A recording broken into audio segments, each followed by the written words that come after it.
Hi, this is Charlie, and today we're going to talk about better than walking while I cycle 100 miles a week at 85. So a lot of people ask me, why don't you just go for a walk? And look, I understand that. Walking is good for you, no question about it.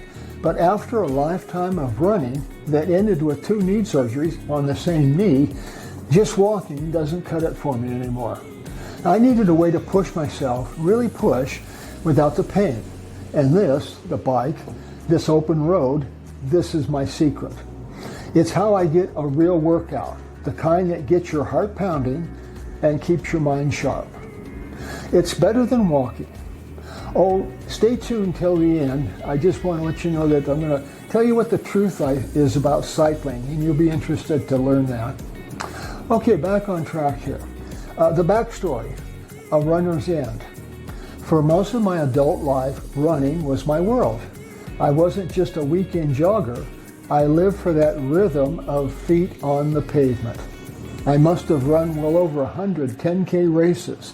The starting line of the race felt like I was coming home. The cool morning air, the buzz from the other runners, that feeling that just going to let your body go. It was more than just exercise. It was kind of like my identity. It was how I blew off steam and how I felt alive. But you cannot outrun time. The consistent pounding started to add up. My knees, the same ones that carried me over those countless finish lines, started talking back. First it was just a dull ache, and then a sharp protest. Pretty soon every run was painful. I tried to push through it. I thought resting was just giving in. My body, however, had a different opinion. The doctor didn't mince words. Decades of high-impact running had shredded the cartilage. The verdict? Surgery. Not once, but twice. 2 knee scopes to clean up the mess. Medically, they were a success, but they were also the final nail in the coffin for my running career. The surgeon was kind but firm. My long-distance days were over. The impact would be too much. Just like that, I was kind of grounded. The one thing that made me feel free was gone. So I tried walking, of course. I tried walking, and everyone said, hey, it's a great exercise for your age. Well, I can't say that they're wrong. Walking beats sitting on a couch. But for me, it felt like a pale imitation of what I'd lost. It was, well, boring. My heart, which was used to working hard, barely even noticed a brisk walk. I'd go for miles and feel nothing. No endorphin rush, no satisfying ache in my lungs, no sense that I'd actually done anything. I was just maintaining, not training. And let me tell you, I wasn't ready to be put out to pasture. I was kind of frustrated. I had the fire to train, but my body had a new rule book. So, what happens? Well, the discovery and a new machine. I was going kind of stir crazy after the second surgery. I felt trapped, my mind was still a competitor, and my body felt like a prison. Every time I saw a runner on the street, I kind of feel this sharp pang of envy. I needed something, anything that worked. Now let me just say, I needed to work hard, I needed to breathe hard, I needed to get that feeling of accomplishment back without making my knees scream. Interestingly enough, I have owned bikes since I was 8 years old. And I can remember my Campanola road bike when I was in my 20s. I also had a stationary bike that I used to rehab my knees after the surgeries. However, I really didn't think of myself as a cyclist. I kind of resisted. I'm more of a runner, not a cyclist. I felt like learning a new language at that point. But I was getting desperate. And desperation is a heck of a motivator. So I gave in. I had a Trek road bike at that time, so I started doing just short rides. And then something clicked. I closed my eyes and just focused on the movement. It was smooth, circular. There wasn't any jarring slam, no shockwave up my leg. just fluid, clean resistance. I cranked up the tension a bit. My heart started to climb. I pushed a little harder, my breathing got deeper. It was a spark. I was breaking a real sweat without that familiar angry throb in my knees. What was I feeling was the magic of non-weight bearing exercise. It's perfect for anyone with joint pain or arthritis because it protects the joints while still letting you work as hard as you want. That day, on my trek, I found my answer. I didn't have to give up on training hard. I just needed a different engine. This wasn't a downgrade from running, it was an evolution. It was the key that unlocked the cage. The routine, 100-mile proof. Now, riding the bike was one thing, but making it a habit, that was another thing. I don't do things by halves. If I was going to do this, I was going to do it right. I wanted to build a serious cardiovascular fitness, the kind that makes the heart muscle itself stronger. That means you've got to get your heart rate up, keep it in the zone. And here's the real reason walking doesn't do it for me. The American Heart Association suggests a target heart rate for moderate exercise at my age is somewhere between 68 and 95 beats per minute. But to really push your fitness, you need to aim higher. Now, my sweet spot, where I feel like I'm really working, is between 90 and 110 beats per minute. Now, I can hold it there for several hours, sometimes longer. My heart gets a fantastic workout, my lungs are working, and I feel incredible. Now, when I walk, even power walking, my heart rate barely cracked 80. It just wasn't enough of a challenge to make my cardiovascular system adapt and get stronger. Cycling lets me crank up the intensity, speed, and resistance for a much better cardio workout, all with zero impact on my joints. So, how do I hit 100 miles a week? It's simpler than it sounds.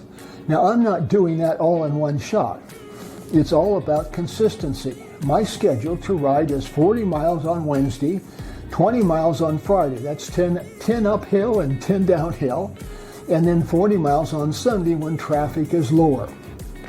I have two different bikes I use. One's a Specialized Venga, and the other's a Scott Addict e-ride, which gives me some assistance going up hills. In the summer, I'm on the road.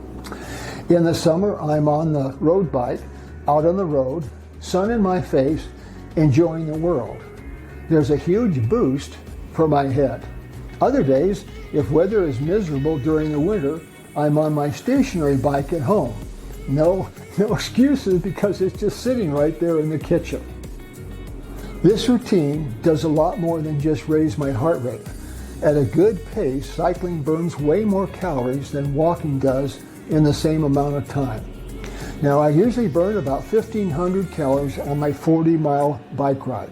It builds strength in the biggest muscles in my body. That's glutes, hamstrings, and quads. That's huge because we all naturally lose muscle mass something like 3 to 8% every decade after 30. By working these big muscles, I'm actively fighting back against that decline, and the list goes on. Studies show regular cycling in older adults improves balance and coordination and can even reduce the risk of falling. It also helps keep your mind sharp and preserve cognitive function and memory. Every single mile is an investment in my freedom, both physical and mental. This routine does a lot more than just raise my heart rate. At a good pace, cycling burns way more calories than walking does in the same amount of time. Now, I usually burn about 1,500 calories on my 40-mile bike ride. It builds strength in the biggest muscles in my body. That's glutes, hamstrings, and quads. That's huge because we all naturally lose muscle mass something like 3 to 8% every decade after 30. By working these big muscles, I'm actively fighting back against that decline, and the list goes on. Studies show regular cycling in older adults improves balance and coordination and can even reduce the risk of falling. It also helps keep your mind sharp and preserve cognitive function and memory. Every single mile is an investment in my freedom, both physical and mental. The philosophy, redefining the possible. This is a silly idea in our society that when you get older, you're supposed to just slow down, fade out, at your age. Yeah, I don't buy that for a second. My body might be 85, but my spirit doesn't have an age. That number doesn't define what I'm capable of. What defines me is my will, my discipline, and finding the right tools to work with my body that I have today. My philosophy is pretty simple. Don't let a problem be a period at the end of the sentence. Let it be a comma, a moment to pause and find a new way to go forward. Now, my bad knees were that comma. It wasn't the end of my fitness journey. It was just a plot twist that forced me to find a smarter way to keep going. The answer wasn't stop, it was just move differently. Now, that's the most important thing I've figured out. It's not about being invincible, it's about being adaptable. Now, and this whole journey has taught me the benefits are more than just physical. Cycling is my meditation. When I'm on the bike, the day's worries just seem to melt away. And I'm thinking about is my cadence. I'm thinking about my breathing in the road. The endorphin rush is real. It's a natural mood booster, and it melts away stress. There's a deep sense of freedom you get from moving through the world under your own power. Now, it connects me right back to my 8-year-old kid when I first got my bike. Pure, simple joy. It was not just me saying this. There's a lot of science in this. Regular, challenging physical activity is one of the best things that we can do to fight chronic disease, stay sharp, and just be happier as we get older. It's about adding life to your years, not years to your life. The secret is not a magic pill. It's finding something you love to do, something that challenges you safely, and something you can do day in, day out. For me, that's bike riding. It's my partner in aging with strength, and I like to think a little bit of grace. Look, the point of all this isn't that everyone should be cycling 100 miles a week.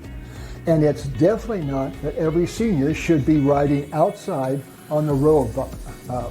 Sometimes it's pretty dangerous. The truth is, riding outdoors does come with risk.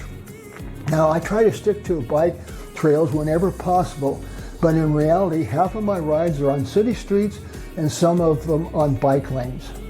Riding outside means defensive riding at all times. You're not just watching what you're doing, you've got to keep track of what everybody else is doing around you. Now, there's where the risk comes in. If your eyesight or your reaction time or balance is compromised, I'd strongly recommend avoiding street riding altogether or limiting yourself to trails designed for runners and cyclists. Now, your first priority should always be safety. Now, when I watch the news, I constantly are seeing stories about seniors being hit by cars while riding bikes or even just crossing the street in crosswalk. That's a sobering reminder. Safety first. If you are considering a bike for outdoor use, take the time to shop around. Look at traditional two-wheel bikes, but also consider the three wheels or maybe even four-wheel bikes, which offer a whole lot more stability. On the other hand, don't overlook the option of a stationary bike right there in your own home. There's plenty of solid in-home choices, including upright bikes and recumbent bikes, both of which offer excellent stability and eliminate traffic risks altogether. Now, you can click on the link in the description for my other videos on upright and recumbent bikes if you want a closer look at indoor options. Now, the message is, don't let your age or an injury or what people expect from you set your limits. That old saying that if you don't use it, you're going to lose it is brutally true, especially as we get older.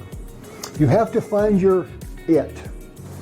Maybe for you it's swimming, might be dancing or lifting weights. The important thing is that finding something that gets your heart rate up safely and puts a smile on your face. Don't be afraid to try something new. Don't ever be afraid to adapt. Now, my hope here is that maybe one person hears this and rethinks what's possible. Now, to see a roadblock not as a wall, but as a puzzle. Now, if an old runner with two bum knees can find a way to train hard and feel good at 85, I promise there's a path for you. It's never too late to start. If this story meant something to you, or if it made you want to kind of move, I'd love to hear about it. Share your story in the comments below. And if you want to hear more, think about subscribing. Thanks for listening. Now get out there and find your ride. This is Charlie. Thank you.